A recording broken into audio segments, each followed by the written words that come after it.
Buen día a todos, mi nombre es Gina Fortín, soy estudiante de la clase de Literatura Comparada Francesa. El día de hoy les voy a presentar el segundo libro que escogí. Su nombre es La letra escarlata y fue escrita por el estadounidense Nathaniel Hawthorne. Originalmente está escrito en inglés, pero en internet yo encontré una versión PDF en español y decidí descargarla. Este libro no posee ilustraciones, pero la manera en la cual está redactado hace que nosotros nos transportemos a una época antigua y que conozcamos de forma detallada personas, lugares y circunstancias.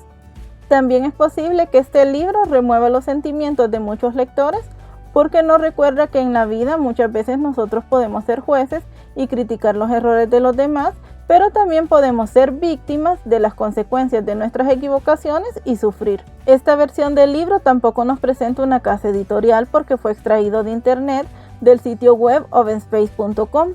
Tiene 165 páginas, así que si desean leerlo lo pueden descargar de forma gratuita. No es parte de una colección porque es una versión única que no tiene continuación. Ahora les voy a explicar por qué escogí este libro antes de leerlo. En este momento yo estoy llevando clases de francés, pero yo ya tengo el título de licenciada en lenguas extranjeras, solo que con orientación en la enseñanza del inglés.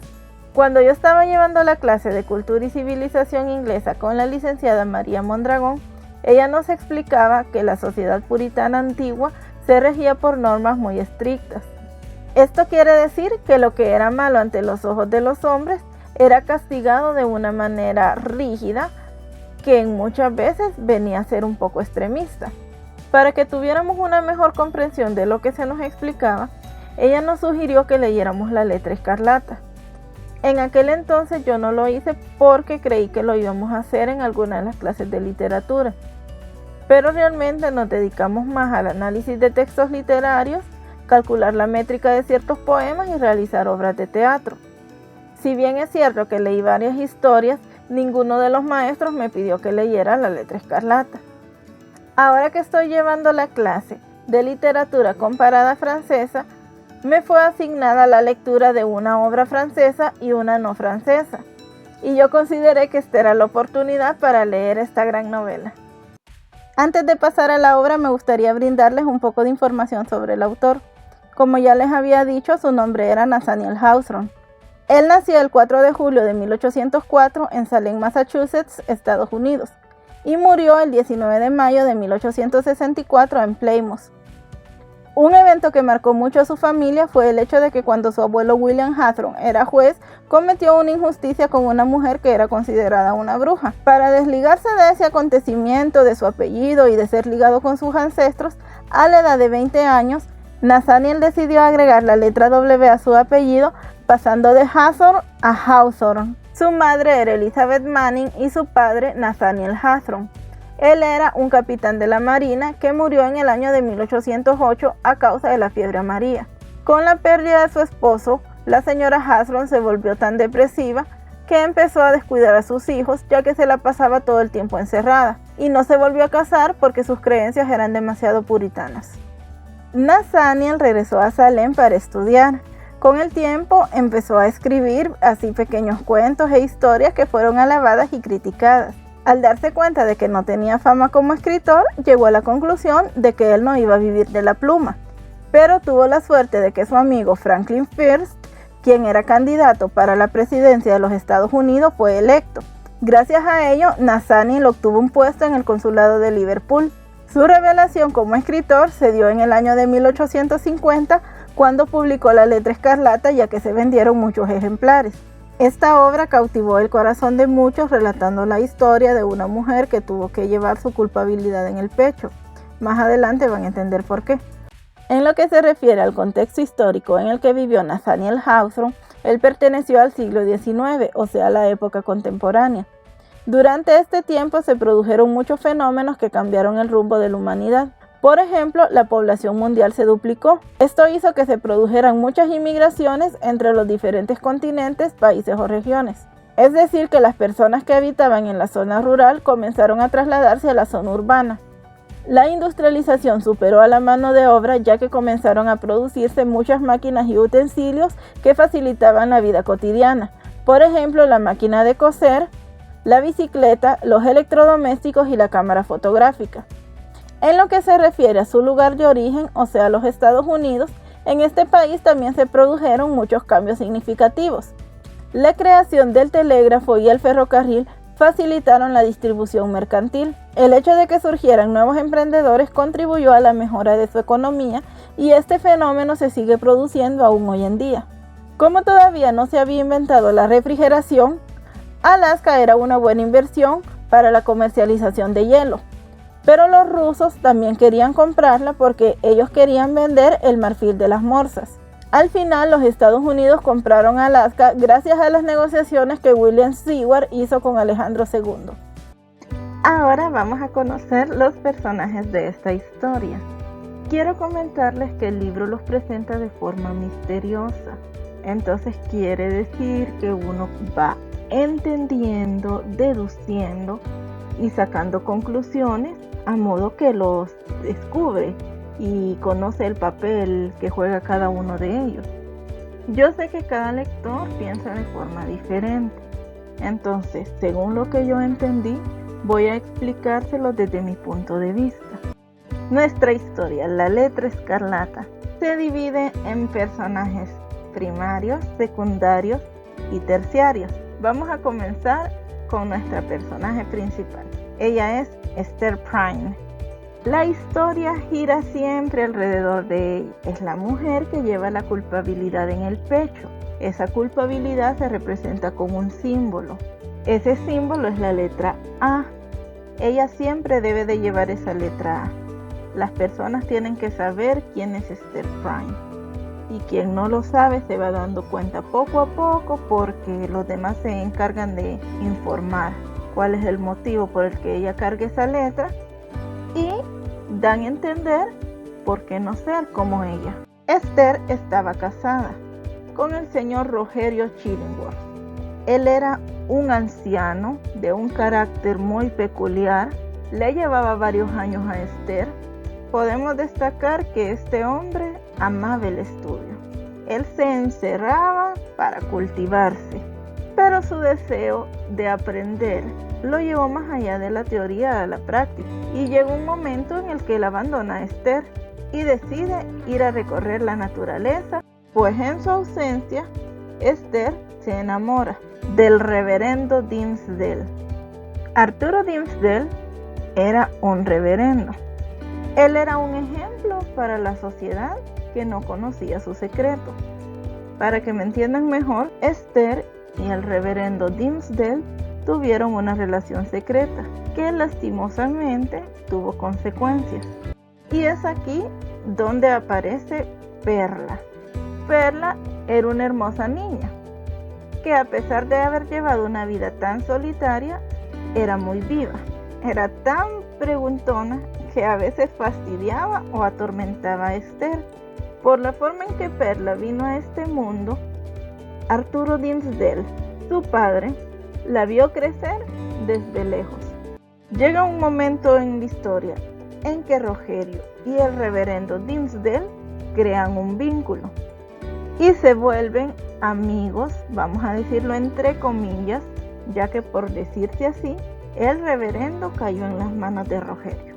Y compañeros de hogar, porque cuando el reverendo comenzó a enfermarse, Rogerio le propuso la idea de vivir juntos para poder velar por su salud. Al final, Rogerio le hereda sus posesiones a Perla. Se cree que fue una gran fortuna. Hasta aquí tenemos los personajes primarios. Ahora vamos a pasar a los personajes secundarios.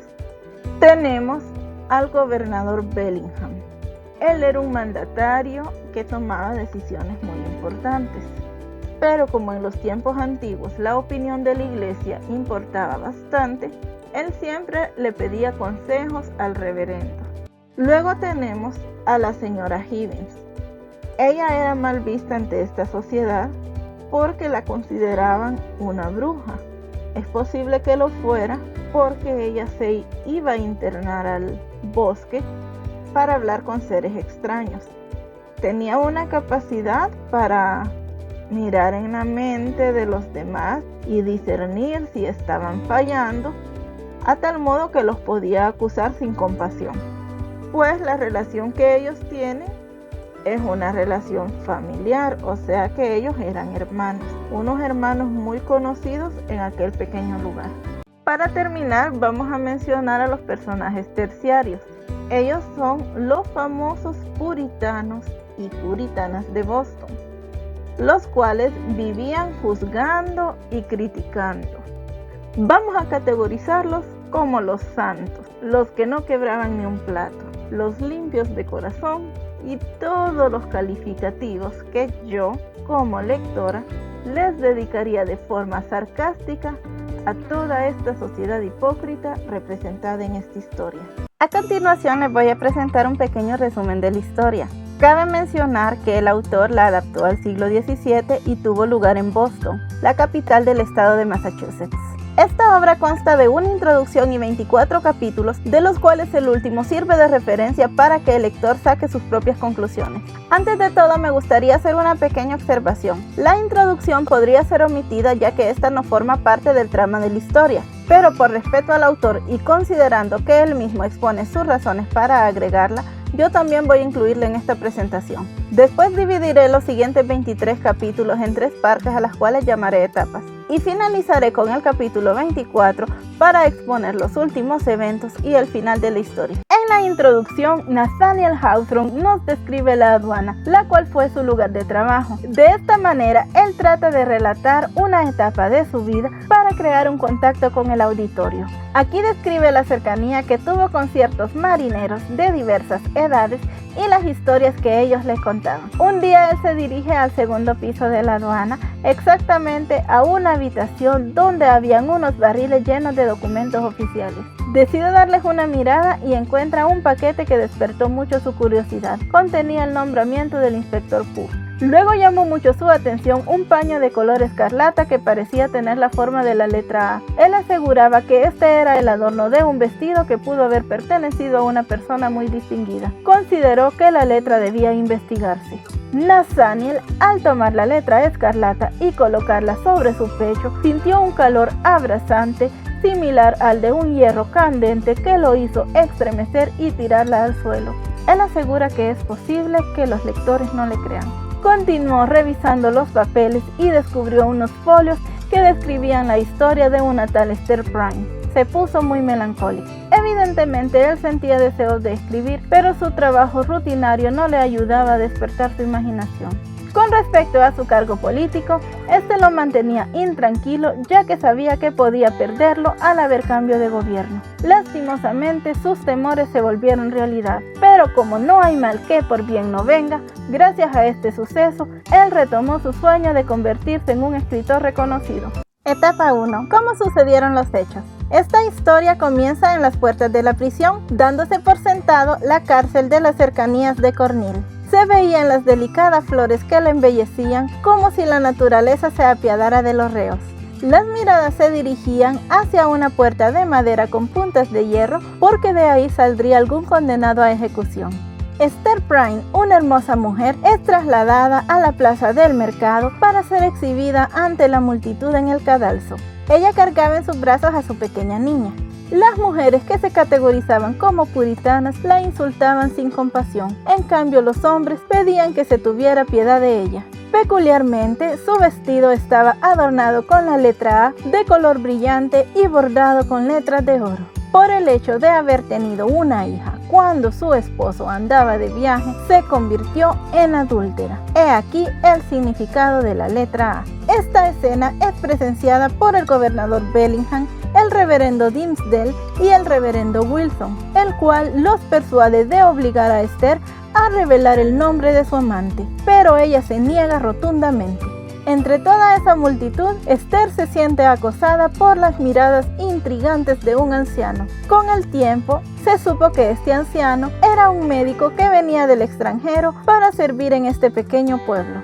Un día, mientras Esther estaba en la cárcel, un guardia de seguridad deja pasar al médico. Este prepara un remedio para que Esther y su hija lo tomen. Esther se niega a tomarlo porque pensaba que querían matarla. El anciano, señalando con su dedo índice la letra escarlata, le dice: ¿Tampoco me conoces, Esther? Esther comienza a temblar al reconocer la mirada amenazante de su marido y darse cuenta que había regresado. Este la hizo jurar que guardaría su secreto. Para todos él sería Rogerio Chillingworth. Por más que presionó a Esther, no logró convencerla de darle el nombre del padre de su hija Perla. Rogerio aseguró que se iba a dedicar a averiguarlo. Pasaron los años y Esther cumplió su condena. Gracias a su habilidad para la costura, logró que su hija no pasara ni frío ni hambre. Perla, al igual que su madre, sufrió el rechazo de la gente, ya que la tildaban de hija del demonio. Perla, aprovechándose de eso, fruncía el ceño y daba gritos espeluznantes para aterrorizar a los niños que intentaban atacarlas con piedras en las manos. Un día, el gobernador Bellingham mandó a llamar a Esther para informarle que le iban a quitar a Perla para llevarla a un lugar donde tuviera una mejor educación. Esther suplicó que no lo hicieran. Por suerte, el reverendo Dinsdale logró convencer al gobernador de que el mejor lugar para un hijo es al lado de su madre. Luego de que esta oportunidad le fue dada a Esther, la señora Higgins, quien además de ser una bruja, era hermana del gobernador, la invitó a dar un paseo por el bosque. Pero Esther, con una sonrisa de triunfo, le dijo que no tenía tiempo porque debía regresar a casa a cuidar de su pequeña Perlita. Poco a poco, Rogerio Chillingworth se hizo amigo del reverendo Dinsdale y lo convenció para que se fuese a vivir con él. El pueblo, al darse cuenta de esta noticia, se regocijó, ya que debido a su estado de salud, alguien debía hacerse cargo de él, y quién mejor que un médico para cumplir con este propósito.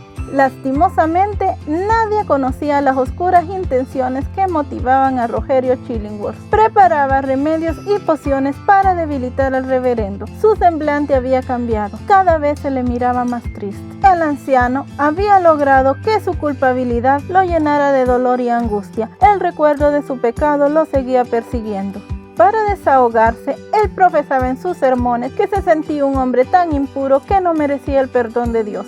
Estas palabras, en vez de servir para provocar el odio de sus feligreses, desencadenaban en ellos un temor, una preocupación y un cargo de conciencia que los hacía reflexionar de que si el ministro, un hombre santo y puro, no era digno de alcanzar la misericordia de Dios, ellos tampoco podrían hacerlo. En cuanto a Esther, su noble actitud y bondad estaba logrando que ella se ganara el cariño y respeto de la sociedad. Muchos querían cambiar el significado de la letra y decían, en vez de adúltera, debería significar abnegación. Mientras tanto, Rogerio Chillingworth no se daba por vencido. Tanto era su afán por cumplir su maligno propósito que un día, mientras el reverendo se encontraba dormido, entró en su cuarto, movió cuidadosamente sus vestiduras y descubrió la razón por la cual este hombre de Dios presionaba fuertemente su pecho.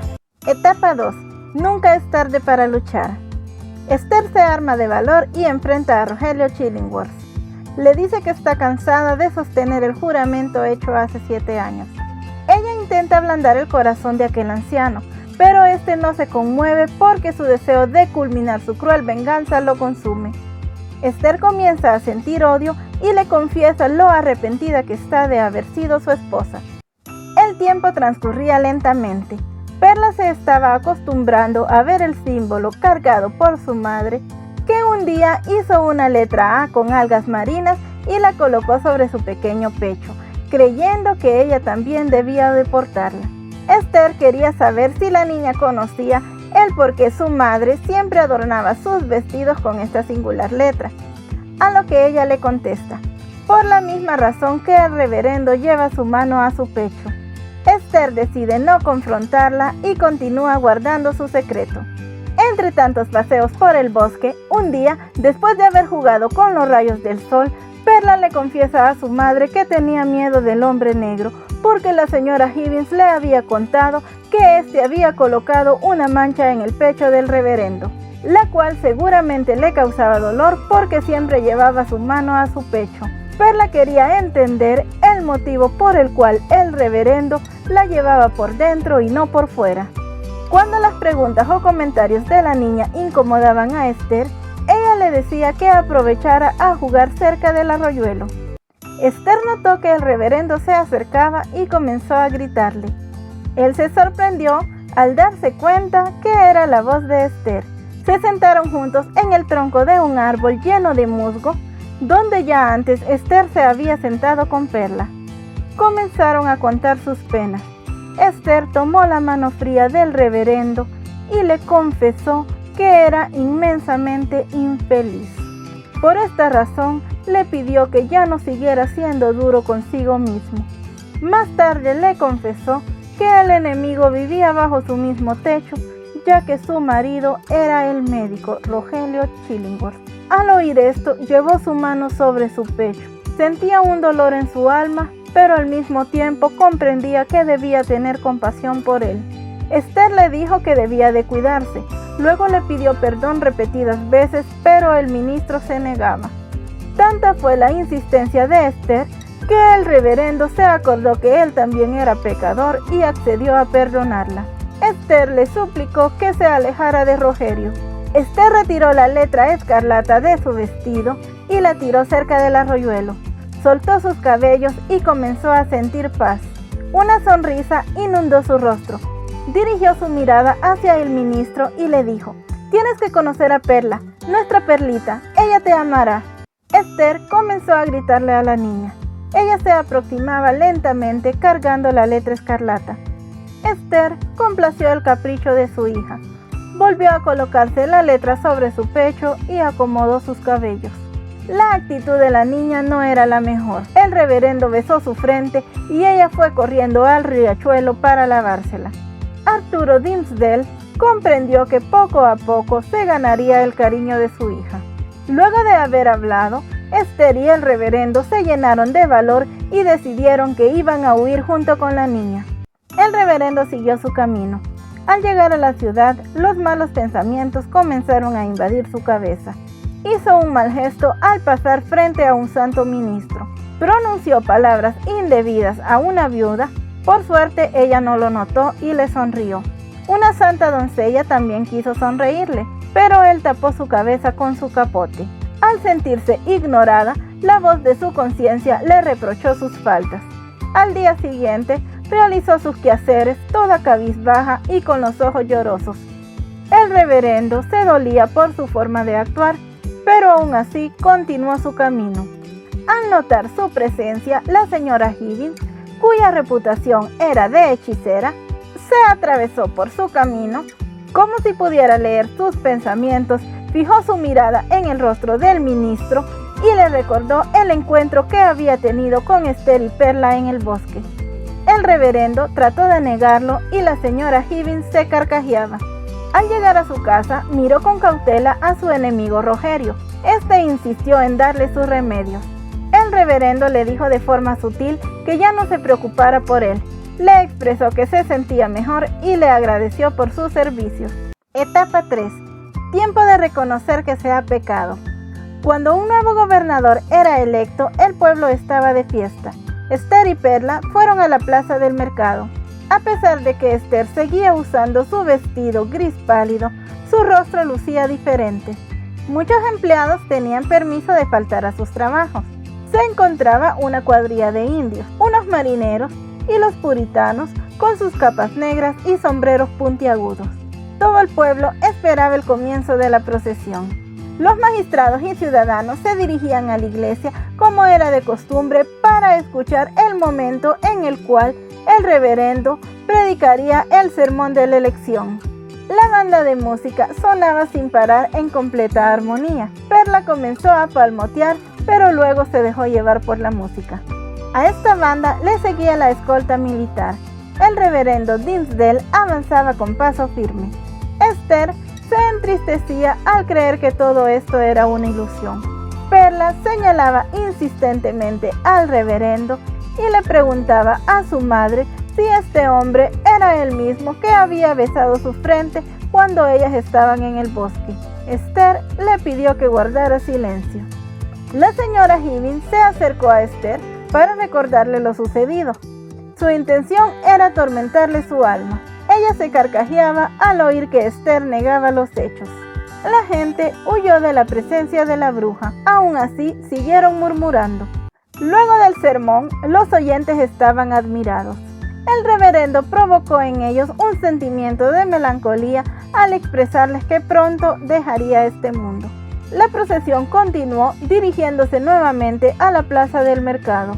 El reverendo Dimmesdale se veía cada vez más pálido. El reverendo Wilson intentó ayudarlo, pero él quiso continuar solo. Al llegar al tablado, extendió sus brazos y pidió a Esther y a Perla que se acercaran.